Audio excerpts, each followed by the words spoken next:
Hakuna mtu mtatisha Kenya hii. Si ndio? Ati wanasema sisi ndio tunaweza kuamua tutatoa rais. Mtatoa rais ya wapi?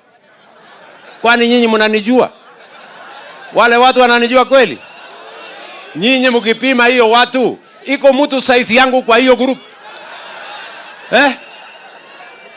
Iko mtu size wale watu ni bure sana bwana. Sikizeni. Kwa sababu hawajapanga yoyote. Mimi nataka niwaulize nyinyi watu wa Nyamira. Hapa Nyamira iko kanisa wamejenga wale jamaa? Iko barabara yote wamejenga hapa? Hata shule, kuna shule moja darasa wamejenga hapa? Sasa nyinyi watu wa Nyamira, mimi nataka niwaulize, mnasema tutembee pamoja ama mnasemaje watu wa Nyamira? Tembee pamoja. Tuambie wale watu wawache vitisho. Ati wanasema ati Kenya itaisha. Kenya gani itaisha? Itaisha kwa vichwa jenu. Ama namna gani? Tunaelewana?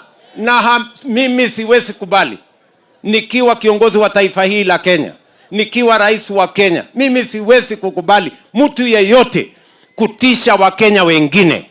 Hakuna mtu ambaye ako na ruhusa kutisha Wakenya ati Kenya itaisha, ati sijui nani atatolewa kwa ofisi. Hakuna mtu mtatoa kwa ofisi na hakuna Kenya itaisha. Pengine nyinyi ndio mtaisha.